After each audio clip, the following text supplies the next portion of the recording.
There was no wind that morning. The air trap between Ngoro and Ngoro's massive crater walls had turned into a heavy blanket at sunrise. Nature, which usually wakes up in the morning with the chirping of birds, was silent this time. Leaves were not moving, insects were not chirping, and even from a distance, jackals could not be heard. This strange silence, as if the earth was holding its breath. And in that silence, it was clear that something was going to explode soon. All living things seemed to sense it, but no one knew what was coming that day. That morning, just as the sun was barely above the horizon, a young lioness and her cub emerged from the bushes and made their way into the open. The cub was only a few months old. His fur was still fluffy, his steps a little unsteady, his eyes full of curiosity.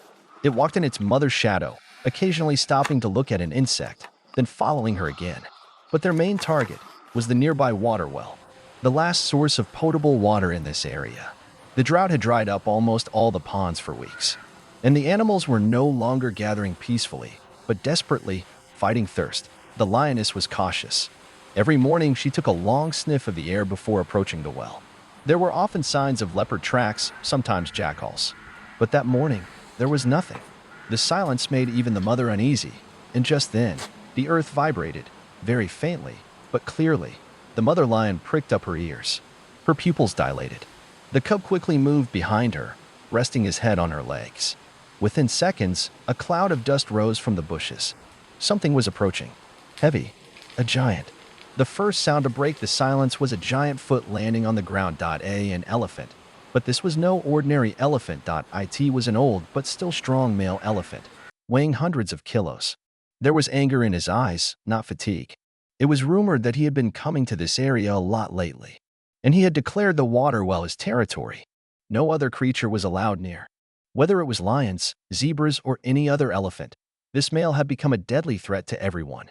And he had come this morning with the same intention, not to drink water, but to control territory, to show strength through threat. He locked eyes with the lioness. The mother retreats. But the cub kept moving forward with small steps. She was intrigued by the shadow at the edge of the well. Maybe the coolness, maybe a butterfly. Her pace quickened. The mother lion made a warning call, but it was too late. The soil was loose. A stone slipped, and the cub's front paw fell into the gap. Then it all happened at once. The cub slipped into the well before it could even scream. There was the sound of water.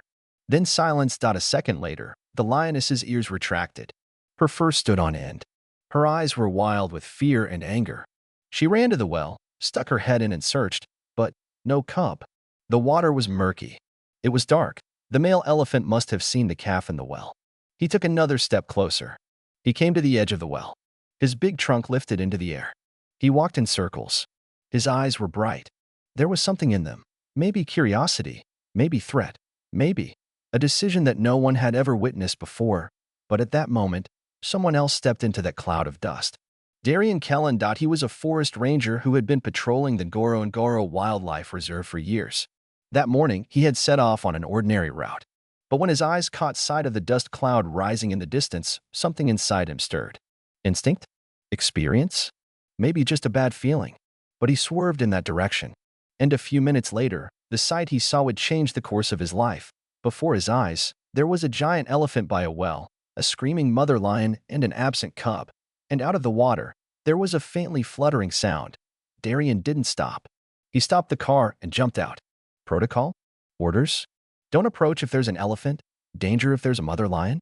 All of that was pushed aside, because at that moment there was only one life in front of his eyes. And that life was going to die. Darian quickly pulled a long stick out of his bag. He pointed the elephant trunk at it. He opened his ears. He lifted his body up. He let out a scream toward the sky. And when he stepped on the ground, the earth trembled for a moment. But Darian didn't back down. He looked down into the well. The cub was alive, but just barely. It was barely holding onto the water. Its eyes were blurry. Its claws were slipping. Darian screamed. He lifted the stick up. He spread his arms, trying to look bigger. The elephant took a step closer. The lioness crouched on the ground, just watching, neither attacking nor retreating, just waiting.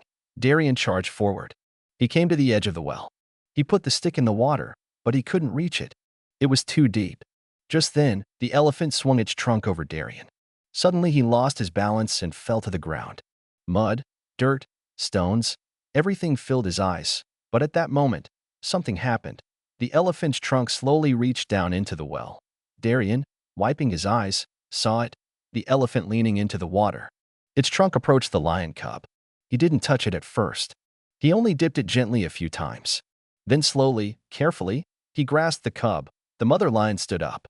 She let out a scream. Darian held his breath, and the elephant began to pull the cub up from the well. The water was dripping. The trunk went up. The cub upside down, motionless. Darian ran. Slowly. He whispered, as if the elephant would understand. Slow down. But the animal's movement was a little stiff. Just as the cub came to the edge, the trunk slipped, and the calf fell to the ground. With a soft sound, it stayed down. It wasn't moving. Darian ran. He held out his hands. He sank to the ground with his knee. He was out of breath. His heart was pounding. The mother lion was 2 paces away. She gritted her teeth. She let out a deep growl, but Darian didn't stop. He reached out his hands to the cub. He pressed lightly on its chest. Then he lowered his head, listened to her breathing. There was nothing. The mother took another step. Her paw crossed the ground. Her eyes flashed. But when Darian turned to look at her, she stopped. It was a moment that will go down in history. The silent alliance between a human and a wild mother for a life. Darian turned the cub over again. She started CPR. Come on, she said. Come on, little one. She pressed lightly on its chest with her fingers. Again, again, and again. The water began to come out of her mouth. Her nose quivered. Her eyelids fluttered slightly. And then, a cough. The world stopped. The mother lion retreated. The elephant stood a few meters away, still at the head of the well. But no longer a threat, just a silent figure. The cub opened his eyes. Darian held her gently in his arms. His heart was still beating fast. But he knew it was alive, and in that moment, the silence of this crater gave way to the echo of life. But that was only the beginning, because the real story was in the untold chapters of the meaningless but true bond between these 3 creatures, and sometimes a mother lion's silent step, an elephant's extended trunk, and a human's disregard for all the rules were enough to change not just one life, but the whole world. Time flowed differently in those moments. It was as if nature was at a decision point. The air inside the crater thickened. Even the sunlight began to fade. Everything revolved around the wet, shivering body in Darian's arms. The little cub was breathing, but weakly, very weakly. His breaths were ragged, his body limp. Darian knew he was alive, but how long that life would last was uncertain. A few feet away, the mother lion was still silent. The elephant at the head of the well remained still. Normally, these 3 could not be in the same scene. It was against nature. But sometimes nature breaks the rules. Sometimes it throws its own equilibrium out of balance for a moment, if only for a life. Darian carefully put the cub down. He quickly opened his bag, checked what was inside. A wet towel, a small 4 bag, a first aid kit. But it was missing. It was very incomplete. With this much, bringing this tiny life back to life, it was not a possibility, it was just a prayer. The elephant slowly moved away from the well, but his eyes were still on them. Its massive trunk shaking the ground with every step, but strangely, not hostile, but thoughtful. For the first time, Darian saw something else in those eyes. Not aggression. There was indecision in those eyes. And maybe, guilt. The feeling stirring inside him was unfamiliar. This was not just a rescue. This was an existential encounter. 3 living beings were entangled in each other's fates, at the bottom of a crater, for water, for life. And at this point, Darian was no longer just a ranger. Just as he was about to take the water bottle out of his pack, there was a growl. The mother lion had crossed the boundary line he had been waiting for. She took a few steps closer, eyes on the cub in Darian's hands, ears erect, shoulders slumped. It looked like the beginning of an attack. But she didn't. He just watched. Darian didn't move. He turned to the cub, trying to wipe the water from its mouth. Hang in there, little one, he said. Just a little more. But his inner voice warned him. You're running too late. Just then, his radio crackled. Darian, report your position. You were seen leaving the vehicle. If this is an emergency, respond. It was coming from higher headquarters. If he turned back, the penalty for breaking this protocol would be severe. In particular, direct contact with the mother lion would have been a serious disciplinary offense. But Darian didn't even pick up the radio. Because survival sometimes began with breaking the rules, the cub's chest began to rise and fall again. But this time it was more erratic. This was a bad sign. He couldn't waste any more time. She took the cub in her arms and started running towards the vehicle. The mother lion stirred for a moment, then remained still. That look, that silent permission again. It sent shivers down Darian's spine. That be why the time he reached the vehicle, the heat of the engine was in the air. He pulled the emergency med kit from the glove compartment. Small doses of cortisone, hydration. He prepared it by eyeballing it. His supplies were limited. There was no clinical setting. His only help, his instinct. He laid the puppy on the back seat. She placed a soft cloth under its head. He checked the heartbeat again. It was weak, but it was still there. He turned his head at a sound outside. The elephant had approached the vehicle. Darian didn't flinch, but he paid attention. The elephant's steps were slow, its posture calm. It approached the vehicle and stopped. It extended its trunk. It stopped a few inches away, then backed away. How strange. This was not an animal feeling threatened, but perhaps regretful. Maybe it had instinctively tried to save the cub from the well, but it had damaged it. And now, it was watching from afar. Darian thought to himself, what if it hadn't been him? What if he had never stretched out his trunk? This cub would be in the water even now. The mother lion had arrived. She was huddled against the back of the vehicle. She was watching her cub through the window. The tail was moving slightly, the nostrils flaring. Working under those two eyes while Darian injected and injected. It felt like a volcano that could erupt at any moment. But nothing happened. No elephant attacked. The lion didn't make a move. They both just waited. Darian finished his work. The cub's body temperature began to rise slightly. This was a good sign. But the danger had not passed. The journey was risky. The central station wasn't far, but carrying it in this state. Was it possible to get the mother lion into the vehicle? Or would he wait for her to follow him? An idea sparked. If he reassured the mother, if she allowed him inside the vehicle, maybe they could travel together. The thought was absurd. It was against the rules, against nature, against logic. But nothing that had happened in the last hour made sense anyway. Darian got into the back of the vehicle. He opened the door. He stepped back. He didn't call for the mother lion. She just waited. And that's when the miracle happened. The mother lion hesitated for a moment. She stared at her cub. Then, calmly jumped into the vehicle. She curled up next to her cub. She didn't touch it. She just lay down next to it. She wrapped her body around him. And silently, she closed her eyes. That it was a message. You have my permission. Darian sighed. His eyes filled. This wasn't just a rescue. This was a trans-species pact. The elephant approached the vehicle, raised its trunk, circled, and then began to walk out of the crater, out into the open fields. Slowly, heavily, but not threateningly. With a farewell. In the silence, Darian got behind the wheel. He started the engine. The car shuddered. In the back, mother and cub lay silent. No words, no shouts, no sounds were needed. Just silence. And in that silence, a miracle was carried. But Darian knew. This was only the beginning. They had a long way to go. More big decisions. And maybe more rules. Because sometimes, if you want to save a life, rules are just paper. Darian's hands were steady on the steering wheel as the sound of the engine echoed off the crater walls. His eyes were on the road, but his mind was in the back. Inside the vehicle, sprawled on an old plastic tarpaulin, lay a life. Damp, tired, but still alive. And curled around her, never closing her eyes for a moment, was another life, the mother lion. Darian had spent years in the wild. Countless times he had observed animal behavior, recognized the anger in the eyes of mothers protecting their cubs. But this was different. This lion, with hundreds of opportunities to kill him, had just watched. And now, she was in his vehicle with her cub, silently. No shout, no roar, no attack, just an agreement. But this agreement was not built on words. It was built on risk, nurtured by courage. And now it was being tested as the road narrowed. Darian's mind was suddenly drawn to another voice. The radio was still on. He took it out of his pocket and muted it. Headquarters must still be waiting for a location, a report, an explanation. But he wasn't going to answer. Because in a lion-cub rescue operation, instinct, not protocol, had to win. And he was there today not as a human being, but as a heart responding to a life. He was jolted out of his thoughts by a faint hiss from the back seat. The cub had coughed again. Its wet fur trembled as it came into contact with the air, and lifted her head, catching Darian's eyes in the rearview mirror. She said nothing, but there was that phrase in that look again.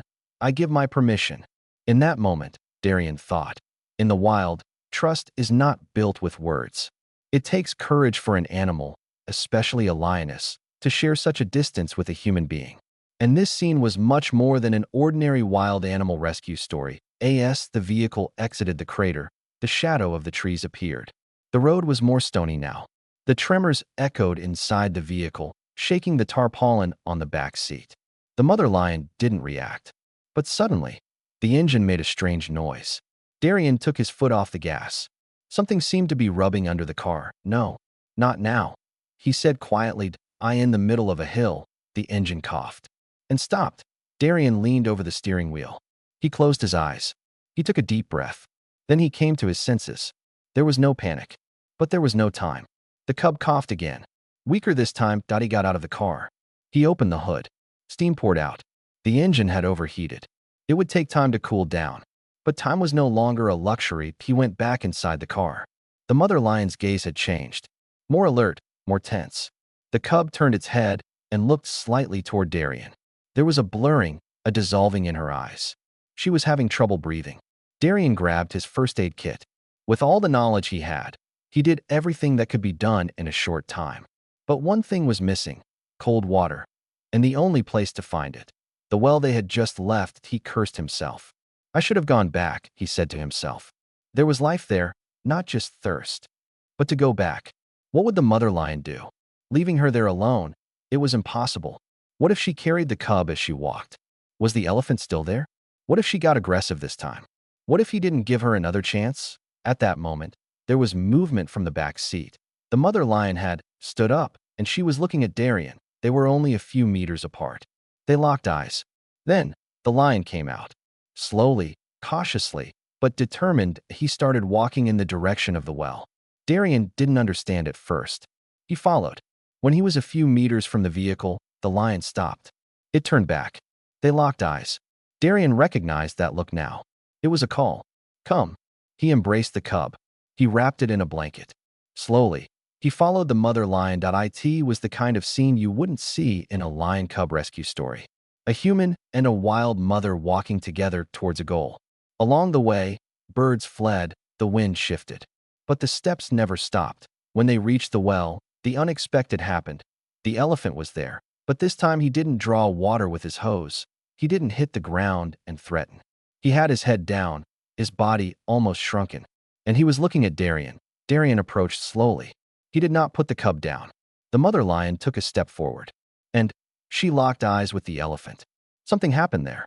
Something inexpressible, something that could only be felt, an invisible bond between two wild creatures over one life. The elephant slowly extended its trunk into the water. Then he turned to Darian. He lifted the trunk and approached.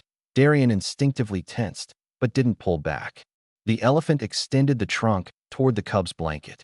He touched it gently. Then he released some water with the end of his trunk. Not on the blanket, but on the ground.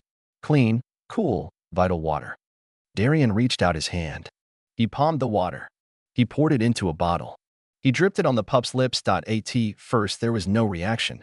Then, a small movement. The head moved slightly. The nose twitched. The mouth opened. In a tiny sip, the mother lion roared slightly. But it wasn't a warning. It was more like a sigh. The elephant retreated. He dipped his trunk into the water once more. Then he quietly turned and walked away. Darian had witnessed something he would never forget. An elephant, a lion, and a man. At the same time, in the same place. For the same life. This was not just a wild animal rescue story, but a miracle of natural balance. The lion cub was clinging to life. The mother lion was letting Darian get close to her one more time. And nature was silent in its approval. Something changed inside Darian that day. His identity as a ranger gave way to a sense of being a witness. Not just to protect, but to understand. Because trust was not built with words. It was earned with courage. When the earth began to tremble again, Darian thought he imagined it at first. His eyes focused on the lion cub, watching its pulse. The small chest barely rose and fell, sometimes not moving at all for several seconds. The cub's body was still wet. Its wetness could no longer be explained directly by water, but by the cold breath of death. Those were the moments when a lion-cub rescue effort reached its limit. Nature would either allow it or it would not. But when the ground trembled again, Darian looked up. In the distance, clouds of dust were rising. something was approaching. Heavy, hard, and furious. The elephant was coming back.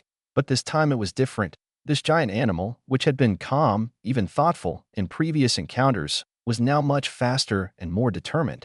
When he stepped on the ground, every sound echoed, the birds scurried, the leaves of the trees trembled. The mother lion suddenly straightened up. Her ears folded back. Her body assumed a defensive posture. This time there was no permission in her eyes, only threat. Only a few meters separated them. And the cub was still on the ground. Darian jumped to his feet. He dropped his bag on the ground. His heart was beating madly in his chest. This was not an animal rescue, but a human confrontation with life. Because this time the approaching elephant was not coming for a deal, but perhaps for a reckoning. Trunk up. Ears perked up. Eyes. His eyes had decided. This could have turned into an elephant versus lion scene. But this time there was a human being involved. And Darian made a decision at that point. His previous courage had been instinct. This time, it was faith. He took a step. The elephant looked at him. The mother lion let out a scream, but Darian didn't stop. His hands were up. He made no sound. He just watched the approaching elephant. But inside his head, one sentence was running through his head. What if this animal is unrepentant? What if that first rescue was an accident? What if now it thinks we are protecting it and considers it a threat? But there was also another voice inside him. What if nature is just watching? What if she's about to decide? The elephant took a few more steps. Now he and Darian were only 5 meters apart. He lowered the trunk to the ground. He opened his ears. And then he hit the ground. The earth jumped up. Darian recoiled in reflex, but he didn't fall. At that moment, the elephant took another step, and then another. The mother lion began to growl. The cub wasn't moving, and Darian felt it. This was something else. The elephant lowered his trunk to the ground. Slowly, carefully, he approached the cub. Darian wanted to scream in panic, but no sound came out. The mother lion was about to jump out of her skin. But Darian did one thing. He put his hands on the cub. No, he said quietly. Don't. The elephant looked at Darian. In that moment, in that look, something unraveled. The elephant stepped back. He raised his trunk to the sky. And, slowly, he knelt. Yes, he knelt. A giant elephant crouched in front of a small calf. It was not a battle scene, but a moment of surrender. And at that moment, the calf took a breath. A deep, weak, but clear breath. Her body moved slightly. The mother lion approached quietly. She rubbed her head against her cub. Her eyes moistened. Darian fell to his knees. She bowed her head. He was crying. Because nature had spoken. But the threat had not passed. Thunder rumbled. Yes, the sky was darkening. Dark gray clouds were rapidly rising on the horizon. The rainy season had finally arrived. But this was not a good thing. Because the roads would turn to mud and it would be impossible to return. It would be difficult to carry the cub. It might even be necessary to stay here. But they had to reach the center. Medical help was essential. Darian decided. He wrapped the cub in the blanket again. This time the mother lion seemed to help. She started to walk with him. The elephant got up. He watched for a while. Then he turned in a different direction. But just as he was leaving, he pointed with his trunk to a small puddle on the ground. Darian looked at it. A clean water source. Maybe seeping under the ground, coming from the depths, but fresh enough. Darian filled the bottles. And the journey began. But this journey was not just a physical departure. It was more than a ranger saves animal story. It was the deepest human walk with nature. On the way, it started to rain. At first, it was light. Then it intensified. The sky darkened. Lightning struck in the distance. The mother lion was still walking beside Darian, checking on her cub with every step. Darian was no longer just a ranger. He was now part of them. But at the last bend in the road, something happened. The cub trembled. His body convulsed. Foam came out of its mouth. Darian stopped immediately. He opened the blanket. No, no, no, no, he mumbled. This was an attack. Either cardiac or respiratory. The mother lion spun wildly. Her eyes widened. A deep roar came from her mouth, and at that moment, the elephant reappeared. No, it wasn't a distant dream. It was really there. As the storm split the sky, the elephant stepped on the ground with its trunk. It came closer. Slowly, very slowly. He leaned towards the calf. He put his trunk on the calf, and it was like he gave it a rhythm. He gently pressed the baby's chest with the hose. And then he pulled. He pressed again. And then he pulled. 1, 2, 3. The cub opened its eyes. Darian gasped. The mother lion froze. The elephant raised his trunk. Thunder rumbled. The rain came down, and the cub lived. This was not something to be told. It was something to be lived. And in that moment, Darian understood once again, when all else fails, nature decides. Sometimes she didn't save. Sometimes it didn't touch at all. But sometimes, it brought it all together. A ranger, a mother, an elephant, and a calf. I in the same story. The same miracle. Time stopped when the lion cub took a breath. As its chest rose and fell rhythmically, the knots in Darian's heart slowly began to unravel. The mother lion's eyes were still filled with worry, but there was something inside her now. Hope. Quiet. Tired. But there. Alive. The rain was drizzling lightly. The thunder had receded into the distance, and the gray clouds began to retreat to the shore. The wet earth was filled with a heavy moisture, as if releasing its scent for the last time before turning to mud. Darian gently wrapped the cub in the blanket. This time it was not a burden he was carrying, but a miracle. The mother lion walked beside him. Her shoulders broad, her gaze still cautious, but there was a surrender in her steps. Every few seconds, she would look at the cub, reach her nose out, and check its breathing. For a mother, nothing else in nature mattered anymore. As long as she was alive, the world was spinning. But the danger had not passed. The road was still long. And now, another threat awaited. Because when the forest fell silent, it was not always a good sign. As Darian walked through the trees, he heard a crunch. Then another. Then, silence. And suddenly, out of the dark bushes, two pairs of eyes appeared. Yellow, sharp, starved eyes. Jackals. It was only one that came first. Then the second, the third. Then 5, 6 of them. Darian stopped. The mother lion growled. She didn't have the strength to protect the cub now. If the mother had to attack, she would have to leave her cub. And that was impossible for her. The jackals began to spread out. They were approaching in circles. Faint sounds in the wet earth met bodies trembling with hunger. Their eyes did not move. Their target was clear, the cub. Weak, defenseless, easy prey. Darian reached into his pocket. There was a small flare. Just one. Just then, one of the jackals charged. The lioness leapt forward. She opened her mouth. A roar ripped through the silence of the night. But it was followed by a roar. This roar didn't stop the jackals. It only sped them up.